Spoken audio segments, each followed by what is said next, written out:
এরে যুবক, চোখ দুটো বন্ধ করে দেখ, তোর মাঠের খেলার বন্ধু আজ অনেকে নাই, তোর লেখাপড়ার টেবিলের বহু বন্ধুরা আজকে নাই। কোথায় কে আছে খবর জানো না? এই জীবনে কত যুবকের জানাজার ইমামতি করেছি, এই জীবনে কত যুবকের লাশ কবরে রাখলাম। ও আল্লাহর বান্দা, দুনিয়ার রং তামাশায় পড়ি আজকে আজান শুনিয়া মসজিদে যাও না, নামাজ পড়ো না। যারা নামাজ পড়ে তাদের আবার গালি দাও আর বলো নামাজ পড়বো না। কে পারে আমাদের নামাজ পড়াবে? টুপি পরবো না, কার শক্তি আছে আমার মাথায় টুপি পরাবে? আমি লম্বা জামা পরবো না, কে পারে আমার গায়ে লম্বা জামা পরাবে? ওরে বাবা, লম্বা জামা তো পরলি, মরার পরে সোজা হইয়া পরলি, যদি আগে পড়তি জান্নাত পেয়ে যাইতি। মরার পরে তো সেই লম্বা পোশাক পরিয়া কবরে গেলি রে যুবক। ও বৃদ্ধ বাবাজি, ও পর্দার আড়ালের মা, মিরপুরের অঞ্চলে আজ বয়ানের মাইকের আওয়াজ কত বেল নিয়ে যায়। হতভাগিনী অনেক মা আছে, অনেক বোনেরা আছে, অনেক বাবারা আছে, এই ওয়াজের আওয়াজ শুনিয়াও কানটা লাগায় না। তারা ঘরের ভেতরে টেলিভিশনের আওয়াজ বাড়ায়া ক্রিকেট খেলা দেখে। আছে না? কপাল ভালো। এরে যুবক, আল্লাহর গোলাম, নবীর আদর্শ বাস্তবায়নের জন্য বেলাল প্রাণটা দিয়া দেয়। নবীর আদর্শ বাস্তবায়নে সাহাবায়ে কেরাম জীবন দেয়। আর সেই নবীর উম্মত হয়ে তুই আজকে বেঈমান ব্রাজিল আর আর্জেন্টিনার গোলামি করো।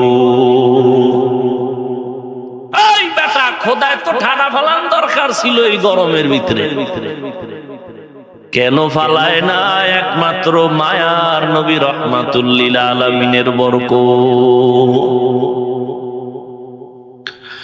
ইয়া আইয়ুহাল্লাযীনা আমানুত্তাকুল্লাহা হাক্কা তুকাতি। ওরে মুমিন, আল্লাহকে ভয় কর। ভয়ের অর্থ খাশিয়া। আলেম ওলামারা আল্লাহকে বেশি ভয় করবে অন্যদের থেকে। আল্লাহকে ভয় করার মানে হলো বেশি বেশি গুনাহের কাজ করা, না গুনাহ না করা। এখন যদি কোন আলেম গুনাহ করে, কোরআনের আয়াত মিথ্যা হয়ে যাবে। মিথ্যা হবে? কোরআনের আয়াত সত্য, তবে আলেমকে আলেম বলা মিথ্যা। কোরআনে কোনো ভুল আছে? এই যুবক, ভুল আছে? ভুল থাকলে তুই কে? তোর থেকে বড় বড় বেঈমানেরা চেষ্টা কম করে নাই, পেরেছে? পারছে? আল্লাহ বলেন, আমি কোরআন হেফাজত করার জিম্মা নিলাম। এই কোরআন আমি আল্লাহ হেফাজত করব। সুকেশের মধ্যে সিন্ধুকে কোরআন বান্দা নাই, তালাবদ্ধ নাই, বরং মসজিদের বারান্দার দরজা খোলা কোরআন আছে। তুমি হিন্দু হয়েও যদি যাও ধরতে পারবা, কেউ বাধা দিবে না। বরং মুসলমানেরা দোয়া করবে, হে মালিক, হিন্দু ভাই কোরআন হাতে নিছে, তুমি দয়া করে তার সিনায় কোরআন ঢুকায়া দাও। কেউ বাধা দিবে? ওই কোরআন আস্ত তালাবদ্ধ নাই। একটু নজর করে দেখ, আজও পর্যন্ত একটা ভুল বের করতে কেউ পারে নাই। বরং ভুল বের করতে গিয়া ভারতের শিব শক্তি সরোজি কালেমা পড়ে মুসলমান হয়ে গেল। এরে আল্লাহর গোলাম, এ কোরআন এমন দামি একটি কিতাব, আল্লাহ কেমন ভাবে হেফাজত করেছেন। 8 বছরের সন্তানের সিনার মধ্যে কোরআনটা ঢুকায় রাখছে। ভালো ভালো আধুনিক বিশ্বের হসপিটালে গিয়া পুরো বডি চেক আপ করো। তোমার শরীরের বাহিরে ভেতরের কি সমস্যা, তোমার কম্পিউটার স্ক্রিনে রিপোর্ট দিয়া দিবে। কিডনির এই সমস্যা, হার্টের এই সমস্যা, শরীরের ভিতরের সব অঙ্গ প্রত্যঙ্গ গুলো, রন্ধ্রের সমস্যাগুলো, রিপোর্ট গুলো পেশ করবে। একবারও কি কম্পিউটারের জিজ্ঞাসা করছো রে কম্পিউটার? সব শরীরের ভেতরের বাইরে রিপোর্ট দিয়েছো, এই বালকের ভিতরে 30 পারা কোরআন আছে, কোথায় আছে দেখাও। ই কালামে জিন্দা কুরআনে হাকিম হিকমতে উ লা ইয়াজালাসতু কদিম জামিউল ইলমি ফিল কুরআনে হাকিম তাকাসারাত আনহু ওয়াফামুর রিজালি। কোরআনের হেফাজত কে করবেন? তার মানে কি আল্লাহ কোরআন আসমানে জমা করে রাখবেন? না না, আল্লাহ তাআলা তার বান্দার সিনার মধ্যে কোরআন ঢুকাইয়া কোরআনের যেমন হেফাজত করবেন, ওই কোরআন ওয়ালা কেউ হেফাজত করবেন। মনে করছো কোরআন বন্ধ করে দিবে?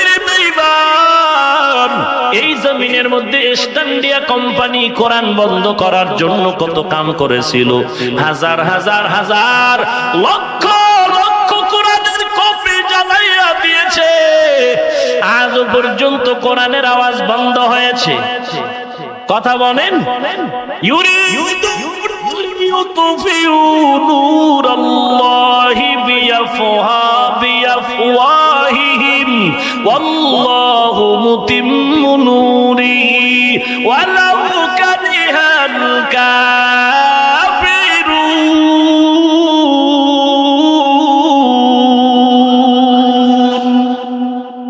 জবানের ফুৎকারে কোরআন বন্ধ হবে? ওরে তুমি বাংলাদেশি মুসলমান নয়, বেঈমানের দিকে তাকায় দেখো, শত শত হাফেজে কোরআনের বোম্বিং করে মেরে ফেলল। করে নাই? হাফেজে কোরআনের উপরে আঘাত, শাহাদাতের পেয়ালা পান করে বিদায় দিল। মনে করেছো কোরআনের আওয়াজ বন্ধ হয়ে যাবে? আল্লাহর শপথ, না না, বরং ভালো করে শুনে নাও, যেই বাতি আল্লাহ জ্বালাবে ও বাতি দুনিয়ার কেউ নিভাতে পারবে না। পারবে? বড় এই যে হাফেজে কোরআনের উপরে হামলা, রক্তের বন্যা বহায় দিল বেঈমান, এই শুধু এই ঘটনার কারণে লক্ষ লক্ষ বেদিন ইসলামের দিকে আকৃষ্ট হয়েছে। এরে যুবক আল্লাহর গোলাম, ওই কোরআন আজকে আধুনিক বিশ্ব তোমাকে উপহার দিয়া মোবাইলের হাতের মুঠায় ঢুকায় দিল। বাংলা কোরআন লিখে ডাউনলোড করো, মাঝে মাঝে কোরআনের তরজমা পড়ে দেখ। আল্লাহর কোরআন যেমন সত্য, কোরআনের ভেতরে জান্নাত ও জাহান্নামের বয়ান আছে না নাই? এগুলো মিথ্যা। অতএব আল্লাহকে ভয় কর, ও মুমিন, আল্লাহকে ভয় কর। এবার একটা প্রশ্ন হলো, দুনিয়াতেও মানুষ মানুষের ভয় করেনি, কথা বলেন না কেন? এরে নবীর উম্মতের দল, কোন মানুষ কোন মানুষের ভয় করে? দুর্বল মানুষ সবল মানুষের ভয় করে, কথা ঠিক নেই? নিরীহ মানুষ সন্ত্রাসীরে ভয় করে। কেন? সালাম দেবে এই ভয়, না হত্যা করে ফেলবে। এরে নবীর উম্মত সমাজের ভয়ঙ্কর সন্ত্রাসী, চাঁদাবাজ, দুর্নীতিবাজ, এ সমস্ত দুশ্চরিত্রের মানুষগুলোকে চরিত্রবান আদর্শওয়ালা মানুষেরা ভয় করে। ভয়ঙ্করের মানুষ ভয় করে। একটু জবাব চাই, বুঝে শুনে জবাব দাও। আল্লাহ যে বারবার বারবার আমার নবীকেও বলেন, ইয়া আইয়ুহান নাবিয়্যুত্তাকিল্লাহ ওয়ালা তুতিইল কাফিরিন ওয়াল মুনাফিকিন। ও নবী, আপনিও আমি আল্লাহকে ভয় করেন। নবীর কোন গুনাহ আছে? কথা বলেন।